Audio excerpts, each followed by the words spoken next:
Lucas സുവിശേഷം രേഖപ്പെടുത്തുന്നു. എലിസബത്തിന്റെ പ്രസവ സമയമായി അവളൊരു ശിശുവിനെ പ്രസവിച്ചു.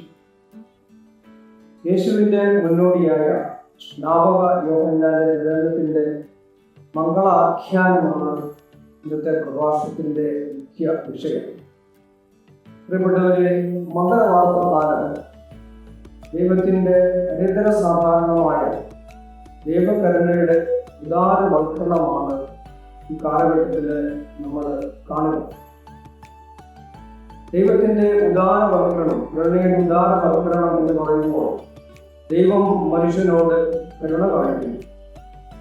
സ്നാപകയോഹന്നാൻ എന്ന വാക്കിന്റെ അർത്ഥം തന്നെ ദൈവം കരുണ കാണിച്ചിരിക്കുന്നു.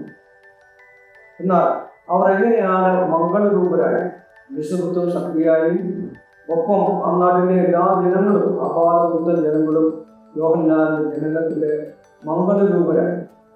സത്യത്തില് ഇത് ഒന്നാമത്തെ മംഗളവാർത്തയാണ്. രണ്ടാമത്തെ മംഗളവാർത്ത എന്ന് പറയുന്നത് വിഷുമിശിഹായുടെ ജനനത്തെ കുറിച്ച് പരിശുദ്ധ കന്യാമറിയത്തിന് കൊടുത്ത അറിയിപ്പാണ്.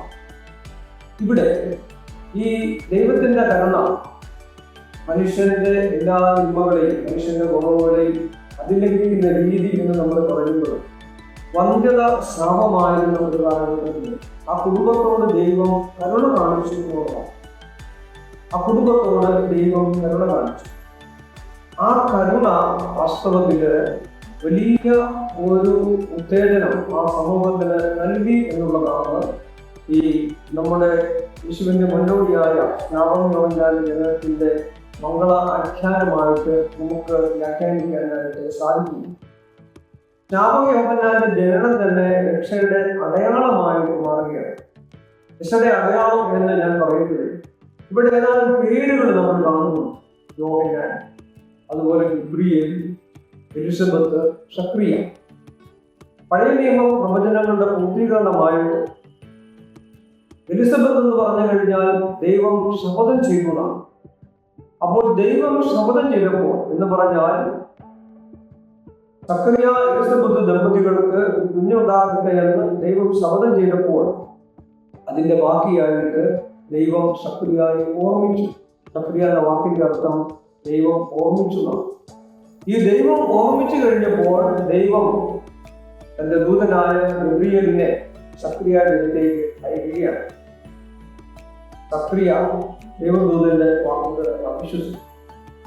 നിർഭാഗ്യകരൻ. ഗബ്രിയേൽ എന്ന വാക്കിന്റെ അർത്ഥം ദൈവത്തിന്റെ ശക്തി എന്നാണ്, ദൈവത്തിന്റെ മനുഷ്യൻ എന്നാണ്. അപ്പോൾ ദൈവത്തിന്റെ ശക്തി ദൈവത്തിന് മനുഷ്യന്റെ അടുത്ത് വന്നു കഴിഞ്ഞപ്പോൾ മനുഷ്യൻ അതിനോട് മറുതലിക്കുന്ന സങ്കടകരമായ ഒരു കാഴ്ചയെ ഇവിടെ കാണുന്നു.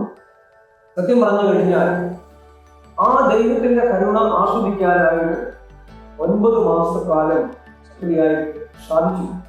എന്നാൽ എലിസബത്തിന് സാധിച്ചു. അന്നാട്ടിലെ അപാലവൃത്തം ജനങ്ങളും നാട്ടുകാരും അയൽക്കാർക്കും എല്ലാം അവരെല്ലാവരും മംഗളരൂപരായി ആ കുടുംബത്തിന്റെ സന്തോഷത്തില് പങ്കുചേർന്നു. ഇവിടെ നമ്മൾ ശ്രദ്ധിക്കേണ്ട മറ്റൊരു കാര്യം, അവിശ്വാസിയെ ഒരുപക്ഷെ ദൈവം ശിക്ഷിക്കുമോ?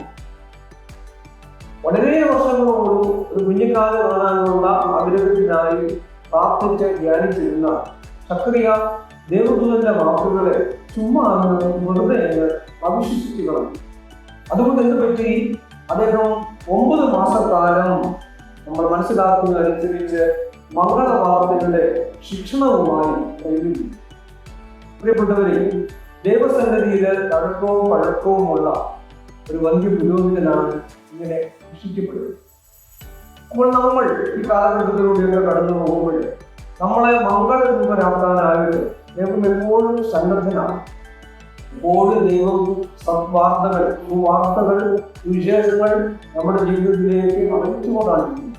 പക്ഷെ ചിലപ്പോഴെങ്കിലും നമുക്ക് അല്ലെങ്കിൽ നമ്മൾ നമ്മുടെ ബലഹീനത കൊണ്ട് ദൈവത്തിന്റെ വാക്കുകളെ അവിശ്വസിക്കുന്നത് കൊണ്ട് നമ്മൾ അറിയാതെ തന്നെ എപ്പോഴൊക്കെ നമ്മുടെ ജീവിതത്തിലെ ശിക്ഷകൾ വന്നിരിക്കുന്നു. ഈ തിരിച്ചറിവ് ഈ മംഗളവാർത്ത കാലത്ത് നമുക്ക് ഉണ്ടാകട്ടെ എന്ന് നമുക്ക് പ്രാർത്ഥിക്കാം. നല്ലവനായ ഉണ്ണീശ്വർ നമ്മളെല്ലാം